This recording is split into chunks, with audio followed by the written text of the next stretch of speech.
Hello and welcome to Bronze and Modern Gods. I'm John. That's Richard. Happy holidays, Richard. Happy holidays to you too, John. We just spent 5 minutes pre-show me celebrating the fact that I put up Christmas lights today and I'm wearing my monkey's Christmas sweater. And Richard's like, bah, humbug. We had 12 inches of snow last week. I am already done with the holiday season. Ooh, well, maybe today's topic will help you get into a charitable mood, huh? How's that? Ooh, that was slick. Thank you. We have a special guest, Ali from Elite Comics 11, and he's going to be telling us about a really cool event called the Giveback. It's a live charity auction event with the proceeds going towards the Marines Toys for Tots Foundation. So that's going to be exciting, guys. We're going to have some surprises from Ali later. And then we've got our hot book of the week. It was kind of a toss-up between a few. Viewer mail, of course. The 25-year rule about Witchblade. What blade? Which blade? That blade? This blade? Our underrated picks of the week and more. But let's head into the hot book of the week. Richard, before you start, we had a bit of a debate this week over what to pick, right? Yeah, we did. And it fell down between Daredevil number 25 and its reveal. Well, I'm not going to spoil it in case you haven't read it. Naomi number 1, which was a book that got heat because of a CW announcement this past week. And then finally, Star Wars Heir to the Empire, number 1 from 1995. And we went back and forth between those books. Me personally, I feel Daredevil isn't really a power buy, if in my opinion. I think that it's kind of soft personally. And Naomi, I love Naomi. I've held on to my Naomi books since they came out new. They were some of the first books that I had slabbed personally, but I still think that needs to shake out as to what the value of that book is. So I hate to report on that.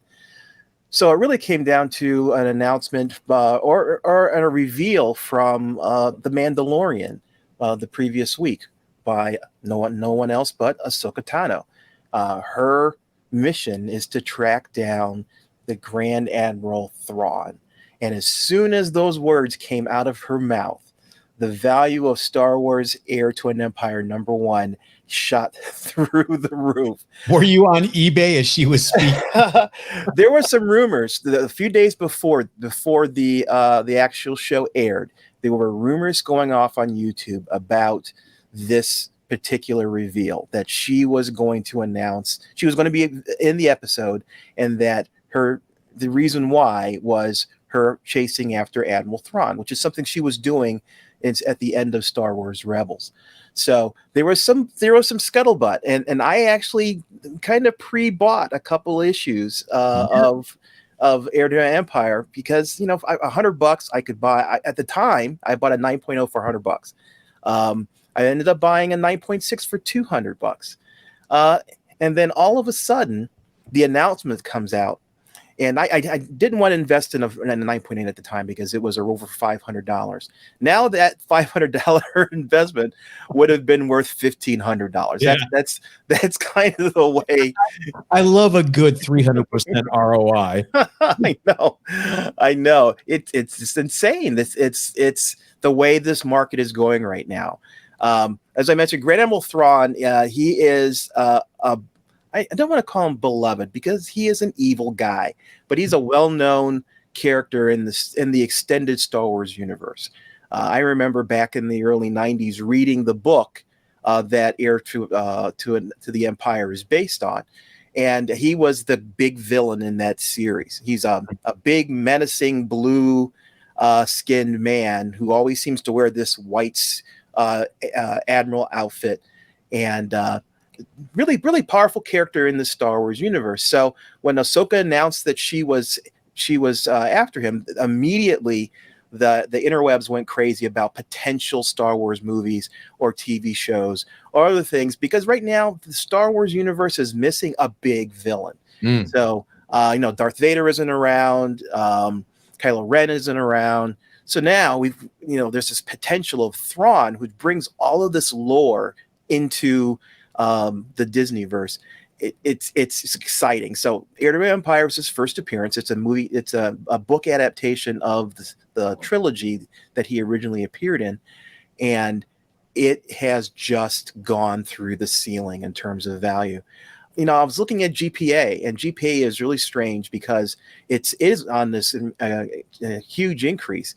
The 90-day for GPA for this book is $783, but the last recorded sale was $1,055. GPA last recorded sale on a verified auction house, which takes all Instagram live sales completely out of the picture. Right. GPA is an interesting beast. You're absolutely right. So much goes on in Instagram Live or Facebook Live or all these YouTube. other systems. YouTube. It's amazing how those kinds of sales aren't tracked. I'm just reporting what the GPA is telling me, but I agree with you. I don't feel it's capturing the zeitgeist, the energy that's in this particular book right now.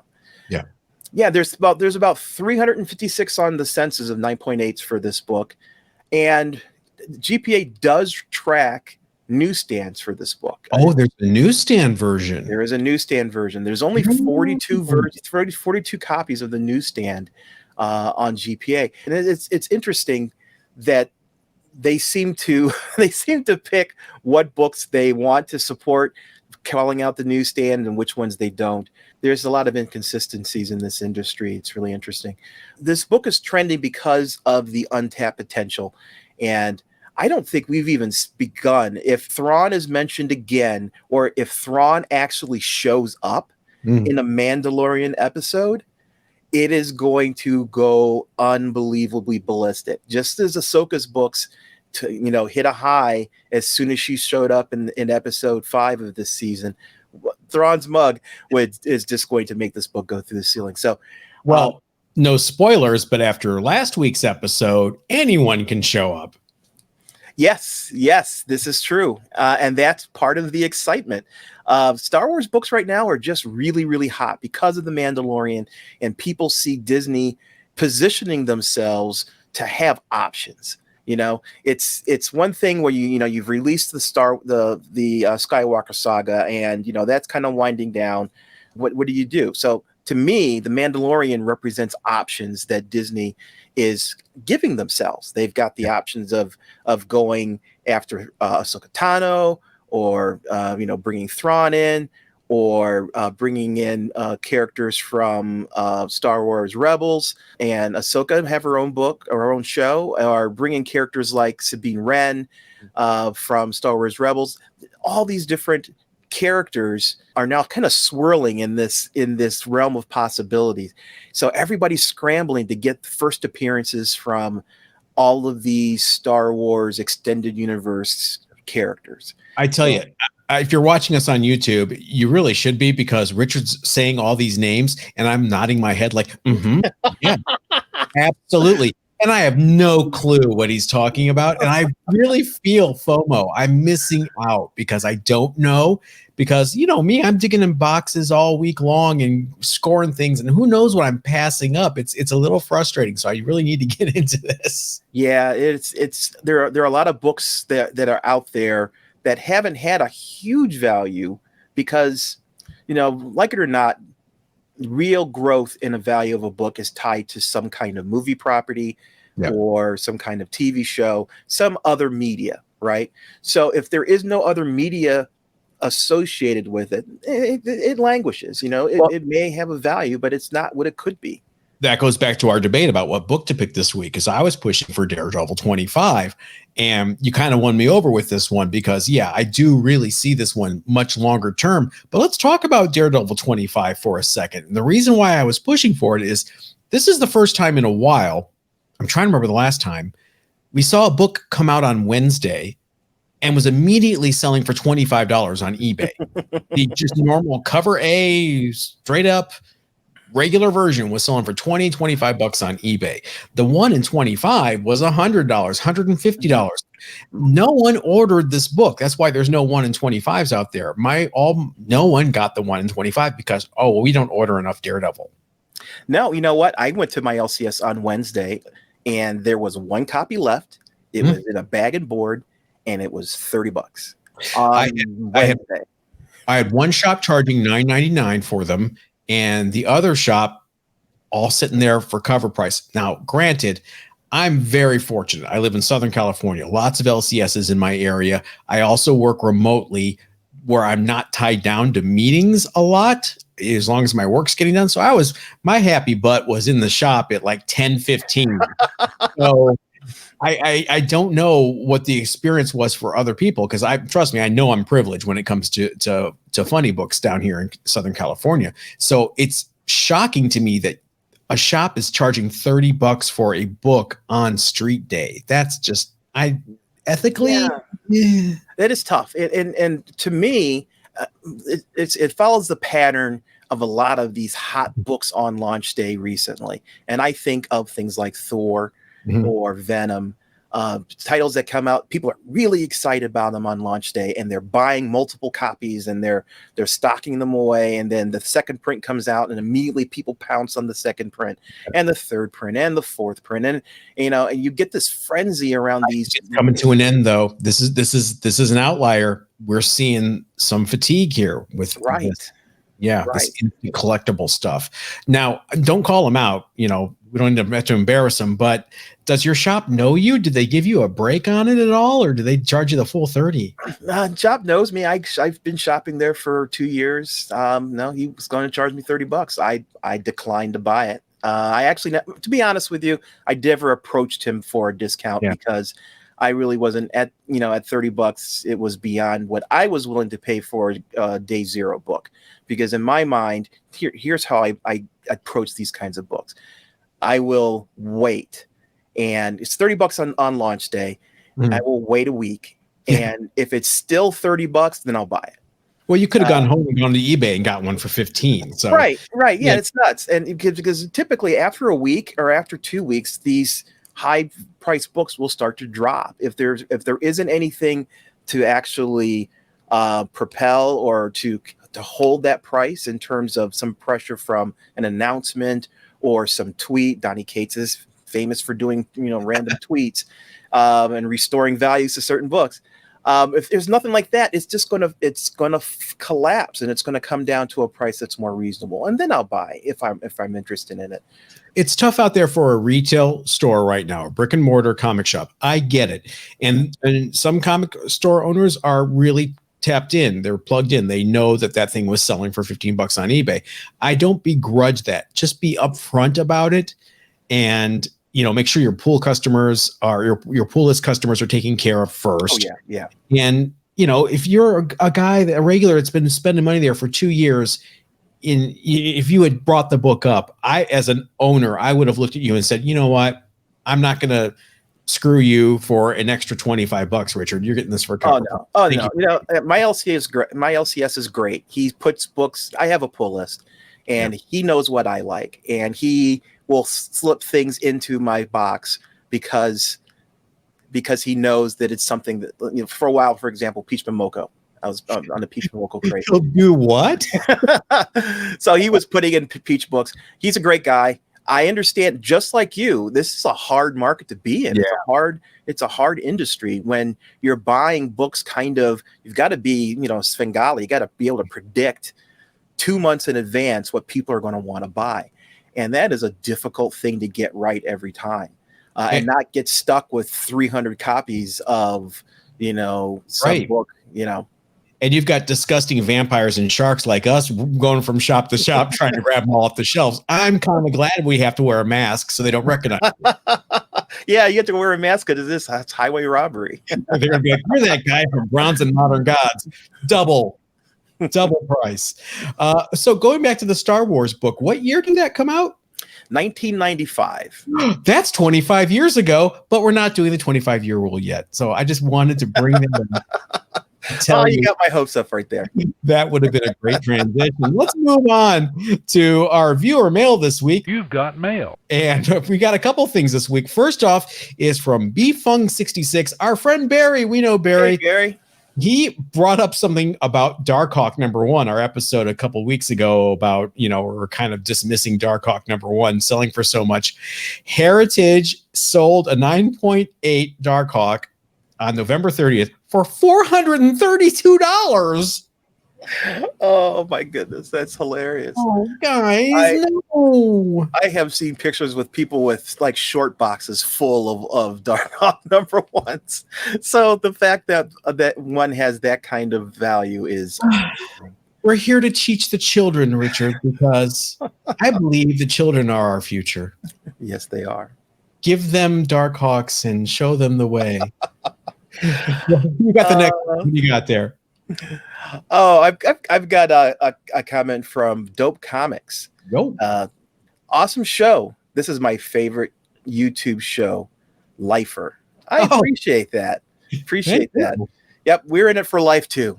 As you can see from our advanced ages, it's been a long, hard one. That's right. We're on the downward slope at this point. Slip it in your box, a long, hard one. Let's count the innuendos on this. I know. I got dirty dad jokes for days.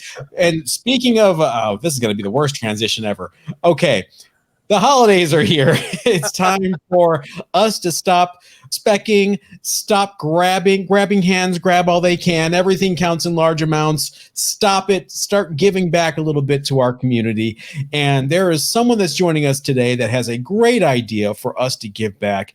And that is our good friend Ali from Elite_Comics11 on Instagram and Facebook. You know him. He's been here before. He's going to tell us about something really cool coming up on December 12th called the Giveback.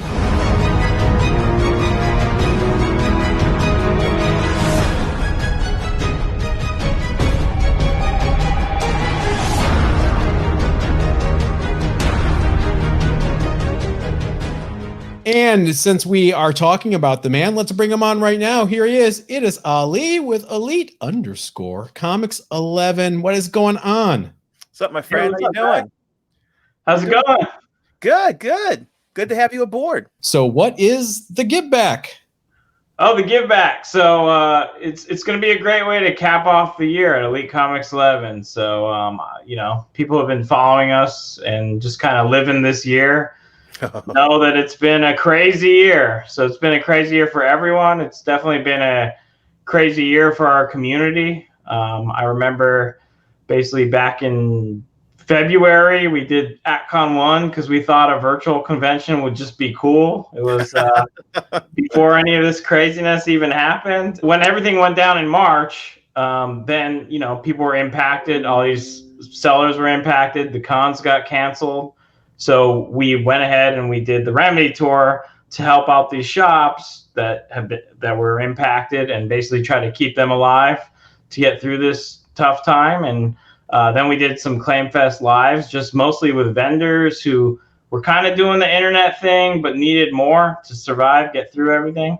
So long story, not so short, basically everybody that's been involved with Elite Comics 11 as a vendor this year has made out relatively well compared to what other people have been going through. So I thought it was a great idea to kind of get a lot of us together and leaders in the industry and just say, hey guys, there's a lot of struggling going out there. Like, you guys are in relatively good spots. We've had a lot of success together. Let's do something good. I mean, let's use what we've put together in a good way. So the Giveback is basically me going live like we've been doing, but I'm going to be joined by several guests in the industry. Bronze and Modern, I'm grateful that you guys are going to be a part of it too. And every guest that joins me, the series of guests, is going to show 1 to 2 items that they're donating. We're going to do a little auction for their item live, and whatever it sells for, 100% of those proceeds is going to go to Toys for Tots. Oh, that's unless, cool. If there's if somebody has a specific request for another children's charity, I'm fine to honor that. But the default is it's all going to Toys for Tots. 100% of this is going to Toys for Tots, right?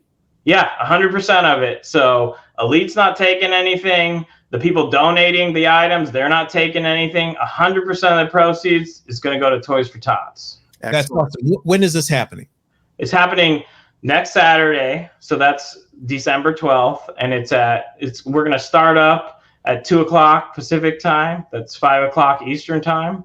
And, I think it'll probably last a few hours. A lot of people are going to join me live, but because of, people are out there and everybody has their things going on. Some people are sending me items where I will actually just have it with me, show it, and I'll definitely say who it's from, and whatever, whoever wins that item, they're going to pay whoever donated it. And then the donor is actually going to make the contribution, and we're going to have all the receipts, and it's going to be great. Any hints, anything you've gotten yet, or any idea what's going to be up?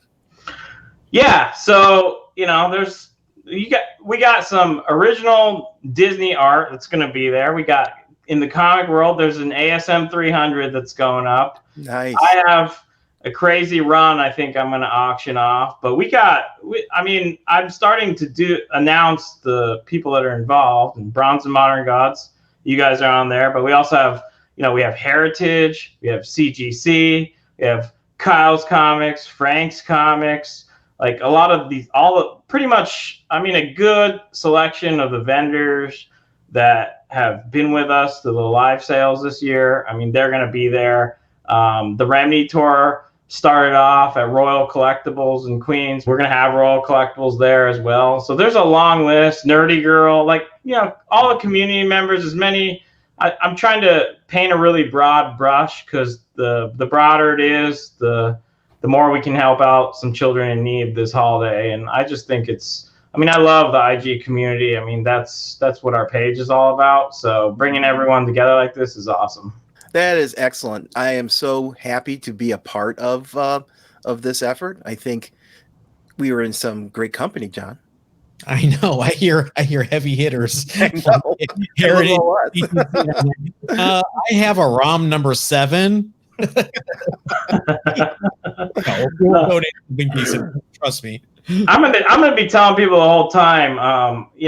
It's people are gonna have a chance to support a really good cause, but if it's a comic, we all know what the fair market value is. But I'm hoping people realize what that is, but don't stop there, because all of it's going to children. So I'm just grateful for anything that people are putting up, and I'm hoping the community comes out. And I think this is a great way for us all to prove how special this community is. So that's any surprises. You don't have to reveal what they are, but anything there'll be surprises. There's going to be a few things that I have a few things up my sleeve to keep things interesting and get people engaged. But we'll be rolling that out. I'm still fine tuning a few concepts, but we're going to do some fun things. People are going to have a good time. Are you dressing up?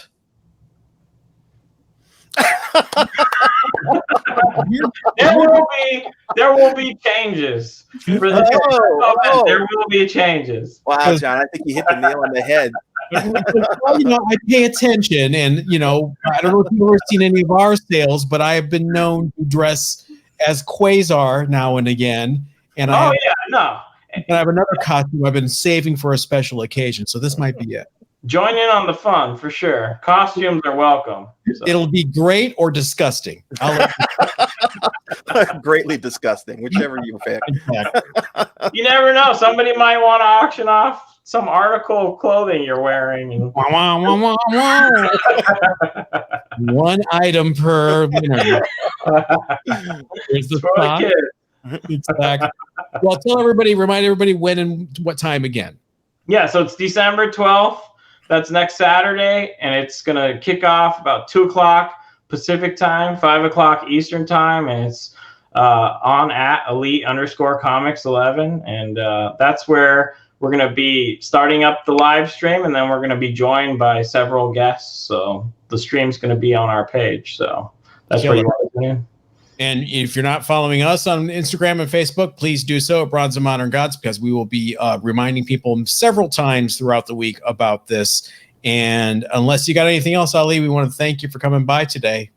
No, that's great. Thanks for having me. Richard, did you have something to say? No, I was just saying thumbs up. Yeah, thank you. I'm excited. Yeah. Can't wait till next Saturday. And again, thanks for jumping on board. The Bronze and Modern Gods, you guys were great. Long Island Comic Guys, they're also part of it. Both of your shows, everybody should be following both of you already. But if they're not, they definitely should. So. Yeah, damn it. All right. Thanks so much. Thank you. We'll see you Saturday.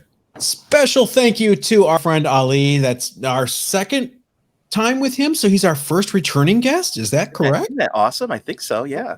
That's awesome. We will be there on December 12th. We have a couple of surprises we're going to be auctioning off. So make sure you join us. We will remind you on our Facebook and Instagram. If you're not following us, it's right there at the very top of your screen on YouTube, Bronze and Modern Gods on Facebook and Instagram. You know what, Richard? I'm tapped. I don't have a segue. It's time for the 25-year rule. Yeah, I mean, sometimes it's the end you can only go to the well so many times, Right before Christmas break, you just stop working and you pretend. That's kind of the thing I'm in now. This week, we should have done this one for Halloween. I don't know how I missed it, but it is Witchblade #1. Did you know that book is 25 years old? That's amazing. That is amazing. I'm sorry.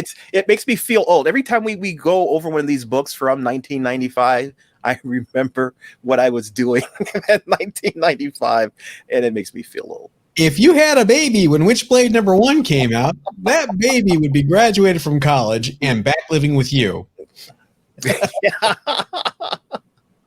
This is the book from Top Cow Production, Mark Silvestri, Image Comics. This is the book that just launched artist Michael Turner into the stratosphere.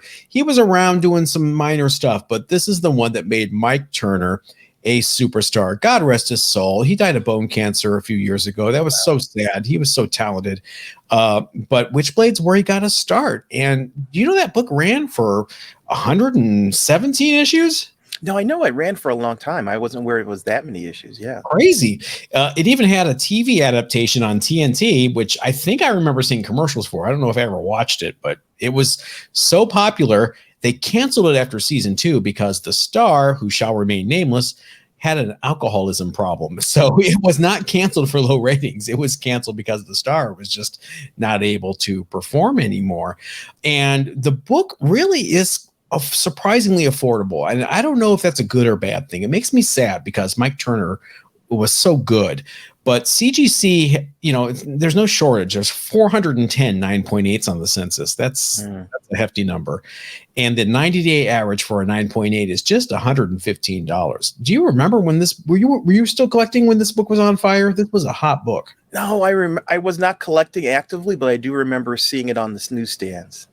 Yeah, and people loved it. I mean, it was part of that whole bad girl era, with Lady Death and Wonder Woman wearing bike shorts and that whole thing. The bike shorts. You guys with your hormones. I don't know what the deal is. But Witchblade #1, 25 years old this year. And we've only got 3 more weeks left until the 25-year rule moves into 1996. Lots of good stuff in 96 that we'll be covering, as Richard nods. All right. I'm sorry, I don't have anything to add. Yeah, 96 will be 26 years.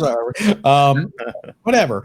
Underrated books of the week. Some cool ones. Richard, I like yours. You seem to have an obsession. I'll let you talk about it. Yeah, it's just an obsession. I just see so much potential. My pick this week is SpiderGwen Zero from 2016.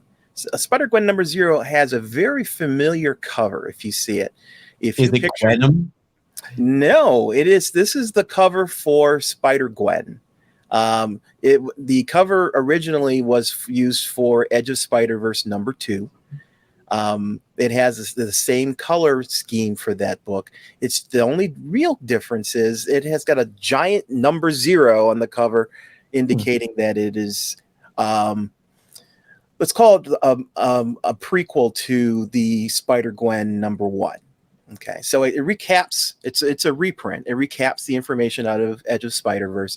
It adds some other cool information to the book, so it's more than just a plain old recap.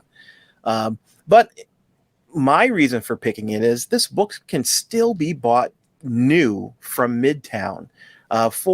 They have it listed for $15 a copy, but not for long. Not for long. For a number of sales, I bought a number of copies for $11 a copy during their recent holiday sale. So and every now and then Midtown runs specials and you can get it for less. But no, We should mention we have nothing to do with Midtown. We are not sponsoring us. They're not giving us a discount on the side. We just like them. Just like them. They are a great resource. And you come across books that you're interested in and you're trying to find copies, hit up Midtown. You know, I have a whole cycle that I go through when I'm looking for something. You know, when my curiosity it raises its little perky ears. I have a whole series of sites that I go to, and Midtown is one of them. And one of the things I like about Midtown's books is they are mint. They've basically been sitting in Midtown's inventory since 2015, 2016, when this book came out. And you get them from their inventory, and they're mint. I mean, they're brand new books. They have not changed hands with anyone previously. So, and they'll ship them to you, and you can, you know, do what have you. The book itself is still pretty reasonable, not only in you know, buying it at $15 a copy. The GPA is only $58 on this, and the last sale was $69, so it's not an expensive book. Innuendo number 3. But what I see, you know, this we keep talking about the trickle down effect as books start to get priced out of the reach of the average collector. And Edge of Spider-Verse is a good example of that. You know, it's now $1,000 book, and not everyone's going to be willing to spend $1,000 on the book. For this SpiderGwen Zero, it looks exactly the same. It has the same content as that, plus extra stuff in it. I could see people, you know, starting to move their collector gaze towards these other books that are more reasonable to start with. It makes a great book to start a collection based on Spider-Gwen. And, you know, to me, it can only go up. I mean, the value of these things has a lot of potential. As soon as we see Spider-Gwen in the MCU, which it's almost definite, you know, when Miles comes, almost surely we're going to see Spider-Gwen at the same time. The value of these books are going to start going up. So I skate towards where the puck is going to be. I always look at things that are not being approached today, so that when they are assuming additional value, I've already got them in my collection and I am prepared. So this is one of those preparation things. I will say, though, there is one version of this book. There's a second print, which has got a baby blue background, and it does seem to have resonated with people because the GPA average for 90 days is $290. And you can find it on eBay from anywhere from $80 to $300 for a raw, depending on what you're looking for. But that is an exception to the rule in terms of being affordable. But I think it also points to the fact that this book has some potential in terms of increase in value over time. Is that the very first Spider-Gwen solo book, Zero? You know, that's a good question. I don't count it as Spider-Verse because it's like an anthology almost, right? It's like one story, but this might be the first solo Spider-Gwen. Hey, you guys know where to hit us up. Tell us in the comments. But that's a good one. I'll go there now. Wolverine number 145. The Nabisco variant cover is my underrated book of the week. What? I thought, like Nabisco variant cover, is it going to have like a Keebler elf or something on it? No. What this was a variant that you could only get by collecting UPCs from various Nabisco products and then sending them in to get your Wolverine 145 Nabisco variant. It was only available by mail away. It has an amazing cover by Bill Sienkiewicz, and it's a tough black cover, which you know what that means, difficult in grade. There are just 52 copies in 9.8, but 192 in 9.6. So, a lot of frustrated people there. Exactly. It's like, darn it, no graders notes? And that's why I think, Wolverine book, underrated. Yeah, I think this one, with all this variant cover craze happening, this is one from years ago that has just completely slipped under the radar. The 90-day average on the GPA for this, for a 9.8, is $1,875. I don't know if you're going to find a 9.8 for sale. I don't know if you're going to find this in the back issue bin at a shop or on a wall at a show, but something to be aware of. And another cool thing about this book, and that I completely forgot, was this was during the run where the book was written by Eric Larson. So I love that. Yeah, I love it. I love books like this. You know, there are a limited number of them available. You had to jump through hoops to be able to get one to begin with. So immediately it's a small quantity available. And then you add into that the black cover and the difficulty in getting it in a high grade. This definitely can be one of those books that sneaks up in terms of value. I think it's interesting because these mail away premium books, they're either hot or cold, because there's like the Charleston Chew ones with Venom that nobody gives a crap about. But then you have this one. I really think it's the cover that makes this one super desirable, because it's just it's almost like that other iconic Andy Kubert cover with Deadpool and Wolverine, where he's kind of like, you know, stabbing them through, and it's all black and red. It's that kind of approach. So that is it for our underrated books of the week. And I think that's it for us this week. If you're not following us on Bronze and Modern Gods at Instagram or Facebook, we beseech thee, please do so. If you're on YouTube and you haven't subscribed to us, please do that as well and hit like. We love you for that. Leave us some comments. It always helps with engagement. We want to reach more people. And that is going to do it. And we will see you next time. Thanks, Richard. Thanks, John. Everybody stay safe.